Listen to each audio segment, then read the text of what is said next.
मध्यकाल में सांस्कृतिक क्षेत्र में भारत में एक नया रूप देखने को मिलता है।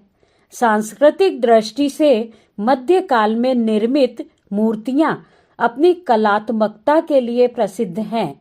नारियों को भी प्रसिद्ध संगीत और नृत्य की शिक्षा प्रदान की जाती थी।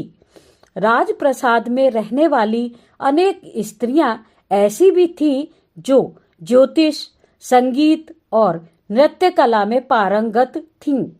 इन महिलाओं में से अनेक को राजा अपने साथ युद्ध में भी ले जाते थे। अंगरक्षिकाएं भी महल में रहती थीं। प्राह दरबार में नृत्य गायन की महफिल सजाई जाती थी। रंगीन तवाइफें पुरुषों के इशारों पर सभा में नाचती थीं।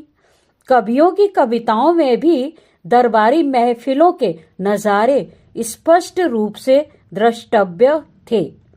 जैसे कि मुगल बादशाह जहांगीर को फूलों से विशेष लगाव था, अतः कवि मतीराम ने गुल ए आफशाह नामक रचना में लिखा है कि हुकुम पाए जहांगीर को नगर आगरे धाम, फूलन की माला करी मति सो कवि मतीराम।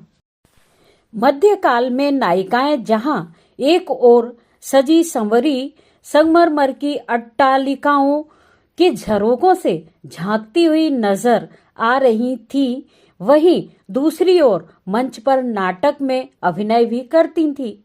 यह भी उल्लेख प्राप्त होता है कि अभिजात वर्ग की स्त्रियां जुआ भी खेलती थीं। क्रीड़ा सरोवर जल से भरे होते थे, जिनमें स्नान मंडप तथा स्नान कुंड के ऊपर अपार धन व्यय किया जाता था और स्तंभों तथा दीवारों पर पक्षियों तथा जानवरों के रंगीन चित्र रंगों से उकेरे जाते थे। स्नान कर रही सुंदरियों के साथ रास लीला रचाई जा रही थी। विदेशी यात्रियों के विवरणों के आधार पर यह स्पष्ट होता है कि समाज में महिलाओं को कुश्ती, आक्रमण तथा बचाव के लिए विभिन्न अस्त्र शस्त्रों के प्रयोग सिखाए जाते थे। यहाँ संगीत, कला एवं ललित कलाओं की शिक्षा भी दी जाती थी। सुंदरता एवं सजावट को ध्यान में रखते हुए दीवारों पर अनेक प्रकार का चित्रांकन किया जाता था। फर्नीचर, हथियारों तथा जमीनों पर भी चित्र उकेरे जाते थे। उच्च घरानों में चित्रकारी युक्त पीतल और चांदी के पात्र भी होते थे। दैनिक उपयोग की वस्तुएं भी कलात्मक चित्रकारी से पूर्ण होती थीं। अब हम बात करेंगे मूल्यांकन एवं निष्कर्ष की। उपर्युक्त संपूर्ण विवरण के अध्ययन के उपरांत मूल्यांकन करते हुए निष्कर्ष रूप से यह कहा जा सकता है कि सांस्कृतिक दृष्टि से मध्यकाल में अत्यधिक उन्नति हुई।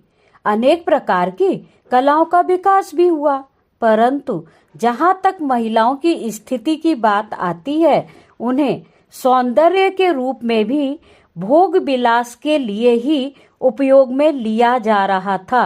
अतः स्पष्ट है कि महिलाओं की स्थिति वास्तविक रूप से बहुत अच्छी नहीं थी। वे साधिका नहीं, साधन के रूप में व्यवहृत थीं। जन साधारण में महिलाएं पर्दा प्रथा और अनेक कुरीतियों के जाल में फंसकर छटपटाते हुए अपना जीवन व्यतीत कर रही थी। भारतीय नारियों का विस्तृत इतिहास जानने के लिए आप मेरी पुस्तक भारतीय नारियों का इतिहास अवश्य ही पढ़िए। धन्यवाद।